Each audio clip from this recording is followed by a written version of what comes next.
So welcome back to Walk with the Doc. In terms of our talk today, it's a great pleasure to talk to you about a new member of the Doylestown Health family, Dr. Jimenez. He'll be talking to you today about breathing, COPD, and exercise. And Dr. Jimenez is also new to the staff, been here since August last year. August of last year. Yeah. And he gets bonus points because his wife is a cardiologist as well, too. So that's why they invited me. So introduce Manuel Jimenez. So anyone here with the diagnosis of COPD or any lung disease? Have you gone through the rehab already, the pulmonary rehab? No. No? I have to find out a little bit more about it. A little bit more. We can talk a little bit more about it. You know, in general, in the rehab, what they focus mainly on improving your sensation of dyspnea or breathlessness, because you know your COPD, you treat it with medications, that's gonna be there. So how we can get you to go out and exercise without feeling uncomfortable, and you know, and exercise and breathlessness, you know, how does that work? How is that gonna benefit me? So a couple of things. As you exercise, your heart becomes more efficient. You know, the heart rate slows down. It has to work less for the same amount of work, and you feel better. The other point is your breathing muscles, which are here in your chest, your diaphragm, and your neck. Actually, they get stronger. So you have to work less, you know, for the same amount of work. And the other thing is your muscles in your legs and even your arms, depending on what type of exercise you're doing.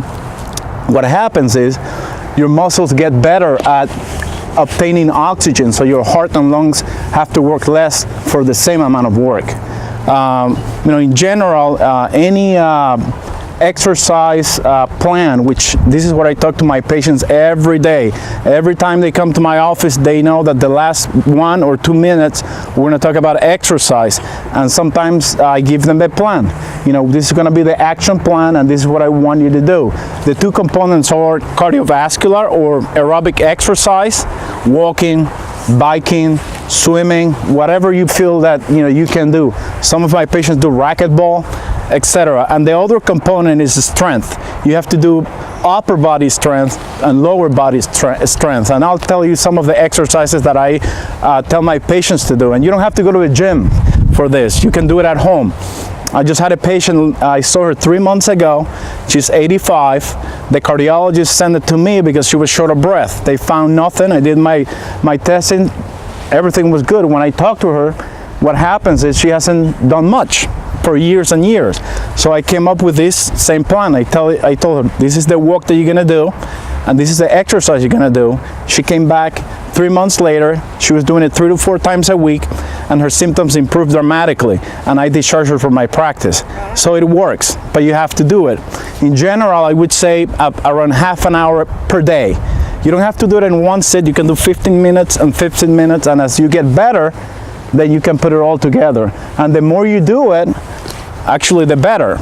And in pulmonary rehab, what we find is that you know the patients go through 6 weeks of rehab and they feel much better. You know, they're less breathless, they want to go out, they feel better about themselves, there's less depression, less admissions to the hospital. There's a host of benefits, all positive. But the problem is, you know, after those 6 to 8 weeks, if you stop doing it, it goes away. It's proven. So this is a lifestyle change. It takes time. It's not easy.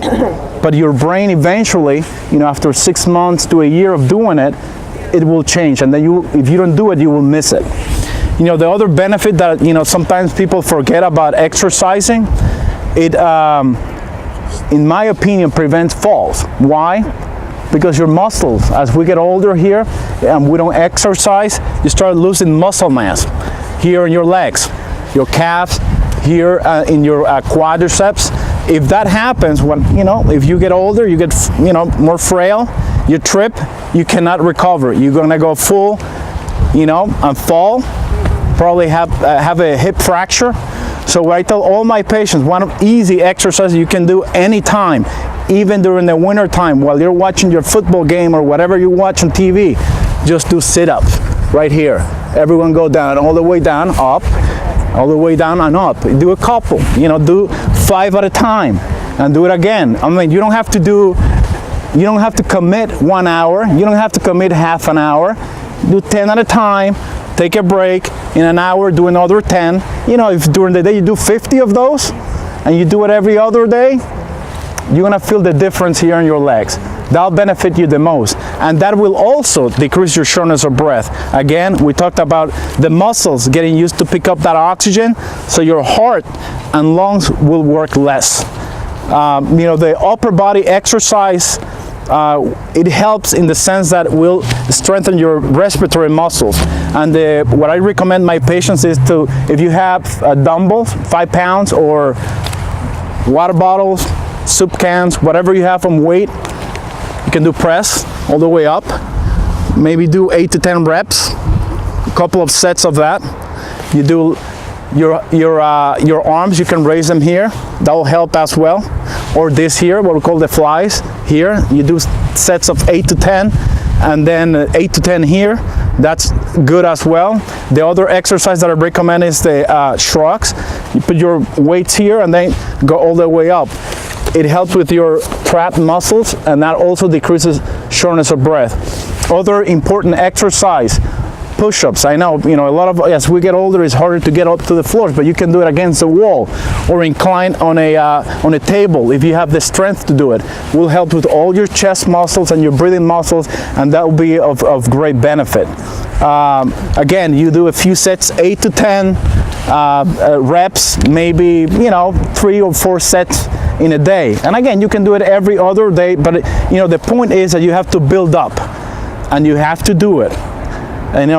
Just get used to it, and you will see the benefits. I could tell you in 6 weeks you will see the benefits, and you will feel better. You will want to go out and do the things that you have to do. And I'll keep it short like that. But if you have any questions for me, I'll be willing to answer. I have a question. So cardiologists have a stress test. I understand that pulmonary doctors have a thing called a 6-minute walk test. Yes. How is that important to you as a pulmonologist? Well, it's important in the sense that it's standardized. What we have them, it's in our office, walk for 6 minutes as fast as they can, and we can check their baseline heart rate and oxygen. So I do it every time they come to the hospital, at least the first time before doing any intervention, meaning exercise or inhalers. Why? Because as you get retrained, your heart rate with exercise, I will see it decline. You can walk for a longer distance, and we also measure the dyspnea sensation, your breathlessness. There's a scale that we measure in there, and I can see what happens in 3 months, 6 months, and a year after my intervention. Or if it's declining, what's going on? Are you exercising? Is your weight going up? What's going on? And then we start looking for things. But it helps me in that sense, because in the hospital, when I see them in the office, it's very subjective. I can ask you, how's your shortness of breath? You might say better, yeah, maybe not, but if we have something objective, it helps a lot. I set squats because it's easy. A lot of my patients are frail, and they can really do the lunges because of arthritis, back pain. But if this is the easy way to do it. If you have a chair with arms, and for whatever reason you can help yourself, that's why I say the lunges, because it's an easy way to do it. A lot of my patients can't do. My 85-year-old lady, sometimes she couldn't do it, but she was great doing this. And initially she was helping herself. At the end, she was just putting her hands here, so she felt stronger. So, any exercise, I would say, to your limits, to the limitation. There is, arthritis. There are other things going on as well. But yeah, definitely, core exercises will help you with shortness of breath for sure. And again, exercise will help any disease, any medical problem, and that's where I'm finding myself prescribing more exercise and weight loss first before doing any intervention more and more, if I can. Think about that. If you stop doing it, it goes away. It goes away. So you have to really change your lifestyle, and it will come. You feel better about yourself. You feel stronger. You push yourself. That's the other thing that I want to make a point. When you go for a walk, you gotta push yourself a little bit. I want to see sweating. I want to see feeling your heart race a little bit. And that's the way that you're gonna gain. You're gonna feel better and better. Because I have a lot of my patients tell me, oh yeah, I exercise. I go and walk the dog for 2 miles. Okay, how long have you been doing that for? Well, 6 months.